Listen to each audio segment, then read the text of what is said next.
یہ قرآن ایک بابرکت کتاب ہے جسے ہم نے آپ صلی اللہ علیہ وسلم پر نازل کیا تاکہ لوگ اس پہ غور اور فکر کریں اور تاکہ اہل فہم اس سے نصیحت حاصل کریں۔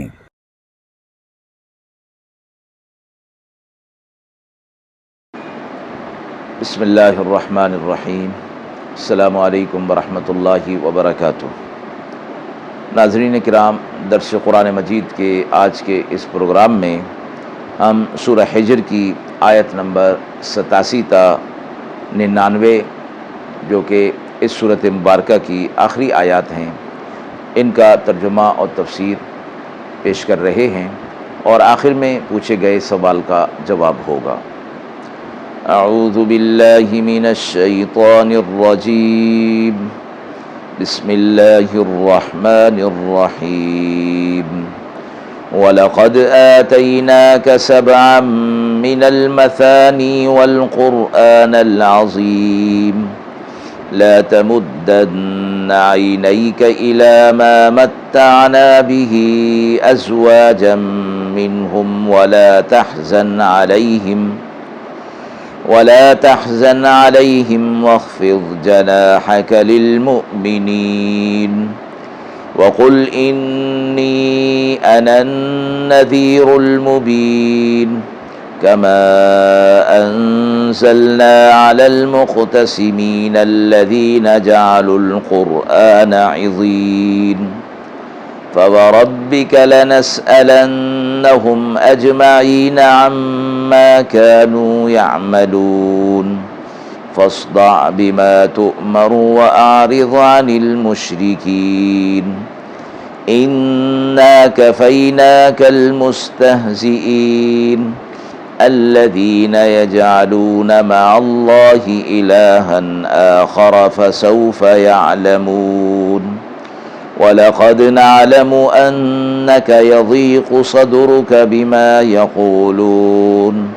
فَسَبِّحْ بِحَمْدِ رَبِّكَ وَكُن مِّنَ السَّاجِدِينَ وَاعْبُدْ رَبَّكَ حَتَّى يَأْتِيَكَ الْيَقِينُ۔ آیات مبارکہ کا ترجمہ ملاحظہ فرمائیں۔ اور بے شک ہم نے دی ہیں آپ کو 7 دہرائی جانے والی آیات اور قرآن عظیم۔ آپ اپنی نگاہیں ان چیزوں پر نہ ڈالیے جو ہم نے برتنے کے لیے انہیں دی ہیں، اور کئی طرح کے لوگوں کو ہم نے دی ہیں، اور غم نہ کیجیے ان پر، اور اپنے بازو ایمان والوں کے لیے جھکائے رکھیے، اور کہہ دیجیے کہ میں واضح طور پر ڈرانے والا ہوں، جیسا ہم نے بھیجا ان بانٹنے والوں پر جنہوں نے قرآن مجید کے حصے کر دیے، سو قسم آپ کے رب کی، ہم نے ان سے پوچھنا ہے ان سب کو جو کچھ وہ کرتے رہے، سو سنا دیجیے کھول کر جو کچھ آپ کو حکم ہوا، اور مشرکین کی آپ پرواہ نہ کیجیے۔ ہم کافی ہیں آپ کی طرف سے استہزاء کرنے والوں کے لیے جو ٹھہراتے ہیں اللہ کے ساتھ دوسروں کو معبود، سو ان قریب معلوم کر لیں گے، اور ہم جانتے ہیں کہ آپ کا جی تنگ ہوتا ہے ان کی باتوں سے، سو آپ اپنے رب کی تسبیح بیان کیجیے اور سجدہ کرنے والوں میں سے ہو جائیے، اور اپنے رب کی بندگی کیجیے یہاں تک کہ آپ کو موت آ جائے۔ سورہ حجر کی ان آخری آیات میں سب سے پہلے سورہ فاتحہ کا ذکر فرمایا گیا کہ ہم نے آپ کو 7 دہرائی جانے والی آیات اور قرآن عظیم عطا فرمایا۔ اللہ رب العزت نے یہ سورۃ فاتحہ جو آپ صلی اللہ علیہ وسلم کو عطا فرمائی اور قرآن مجید کی پہلی سورت ہے،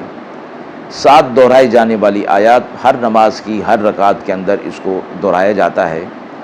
فرمایا پورے قرآن مجید کا یہ خلاصہ ہے، ہم نے یہ 7 دہرائی جانے والی آیات بھی آپ کو دی ہیں، اور پورا قرآن مجید بھی آپ کو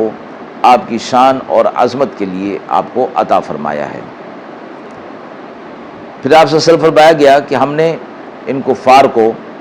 جو دنیاوی مال و متاع دیا ہوا ہے اور گزر بسر کرنے کی چیزیں انہیں دی ہوئی ہیں، آپ ان کے اوپر نظر مت کیجیے، چونکہ یہ چیزیں اللہ کے ہاں مقبول ہونے کی دلیل نہیں ہیں۔ یہ اللہ رب العزت کی طرف سے تقسیم ہے کہ جس کو جو چاہتا ہے عطا فرماتا ہے، اور دنیا کے اندر یہ چیزیں اللہ کے مقبول یا مردود ہونے کی دلیل نہیں ہوا کرتی۔ اس لیے فرمایا کہ غم نہ کیجیے، یہ لوگ جو آپ کو پریشان کر رہے ہیں، مخالفت کر رہے ہیں، آپ ان پر غم نہ کریں، غمگین نہ ہوں، البتہ آپ اہل ایمان کی طرف اپنی رحمت کے بازو پھیلا کے رکھیے، ان کے ساتھ رحمت کا اور ان کے ساتھ شفقت کا معاملہ کیجیے، اور ان سے کہہ دیجیے کہ میں واضح طور پر ڈرانے والا بنا کر بھیجا گیا ہوں۔ ان لوگوں کا ذکر کیا گیا کہ جنہوں نے قرآن مجید کو کے حصے کر دیے اور وہ کہتے تھے کہ ہم اپنی مرضی کے مطابق اس کے اندر تبدیلی چاہتے ہیں، اس لیے آپ صلی اللہ علیہ وسلم سے کہتے تھے کہ اس قرآن کو بدل دیجئے یا اس کے اندر وہ چیز لے آئیے کہ جو ہماری مرضی کے مطابق ہے۔ اللہ نے فرمایا کہ ہم ان سے ضرور ان کے اعمال کے بارے میں سوال کریں گے اور پوچھیں گے جو وہ اعمال دنیا کے اندر کیا کرتے تھے۔ آپ کو جو حکم ہوا ہے کہ اللہ کا پیغام ان لوگوں کو بتا دیجئے، سنا دیجئے، لہٰذا آپ وہ ان کو بتا دیں، اور مشرکین جو آپ کی مخالفت اور ضد اور عناد کے اندر پڑے ہوئے ہیں، آپ ان کی پرواہ نہ کریں۔ آپ صلی اللہ علیہ وسلم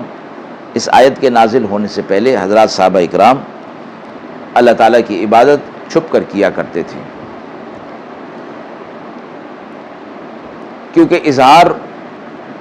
اور اعلان کے ساتھ دعوت و تبلیغ کے معاملے میں کفار کی طرف سے ایذا رسانی اور مخالفت کا شدید خطرہ تھا۔ اللہ تعالیٰ نے ان آیات کے اندر مخالفت کرنے والے اور استہزاء کرنے والوں کی طرف سے فرمایا گیا کہ اللہ آپ کے لیے کافی ہے اور اللہ ان کے ساتھ نمٹ لے گا۔ اور پھر یہ ہوا کہ یہ استہزاء کرنے والوں کے جو 5 بڑے لیڈر تھے، ان میں عاص بن وائل، اسود بن مطلب، اسود بن عبد یغوث، ولید بن مغیرہ، حارث بن طلحہ، یہ 5 جبریل علیہ الصلوۃ والسلام کے اشارے سے معجزانہ طور پر یہ ہلاک ہو گئے تھے۔ اللہ رب العزت نے آپ صلی اللہ علیہ وسلم کو اس طرح ان کے شر سے اور ایذا سے محفوظ رکھا۔ پھر فرمایا اللہ کو چھوڑ کر یہ دوسروں کو معبود ٹھہراتے ہیں، شریک ٹھہراتے ہیں، یہ بھی انہیں عنقریب معلوم ہو جائے گا کہ یہ لوگ غلط کر رہے تھے، غلطی پر تھے۔ اور آخر میں آپ صلی اللہ علیہ وسلم سے فرمایا گیا کہ بے شک ہمیں معلوم ہے کہ یہ کفار جس قسم کی باتیں مخالفت کی، ایذا رسانی کی آپ سے کرتے ہیں، ہمیں معلوم ہے کہ آپ اس سے دل کے اندر تنگی محسوس کرتے ہیں، لہٰذا اس کا طریقہ بتایا گیا کہ آپ اپنے رب کی تسبیح بیان کیجیے، اللہ کی خوبیاں، اللہ کی تسبیح، اللہ کا ذکر بیان کریں، اور سجدہ کرنے والوں میں یعنی نماز کے اندر مشغول ہو جائیے اور اپنے رب کی عبادت کرتے رہیے، اور ان کی مخالفت کی پرواہ نہ کیجیے یہاں تک کہ آپ اپنے آخر وقت تک پہنچ جائیں، یعنی آپ اس دنیا سے پردہ فرما جائیں۔ آپ صلی اللہ علیہ وسلم کے ذریعے سے امت کو بھی یہ تعلیم دی گئی کہ جب انسان کے اوپر مصائب ہوں، دشمنوں کی طرف سے تکالیف کا، رنج کا اندیشہ ہو اور دل تنگی کے اندر آ جائے، تو اللہ تعالیٰ کی تسبیح اور عبادت کے اندر مشغول ہو جانا چاہیے۔ اللہ تبارک و تعالیٰ کی رحمت ان کی طرف متوجہ ہوگی۔ قرآن مجید میں ایک اور بھی مقام پر فرمایا اہل ایمان کو کہ اے ایمان والو، اللہ سے مدد طلب کرو صبر اور نماز کے ساتھ، اور اللہ صبر کرنے والوں کے ساتھ ہے۔ یہاں ان آیات کے اندر اس کا علاج یہ بتایا گیا کہ اللہ کا ذکر کیا جائے، اس سے دلوں کا اطمینان ہوتا ہے اور دشمنوں کے مقابلے میں اللہ رب العزت کی مدد اور نصرت حاصل ہوتی ہے۔ وآخر دعوانا ان الحمد للہ رب العالمین۔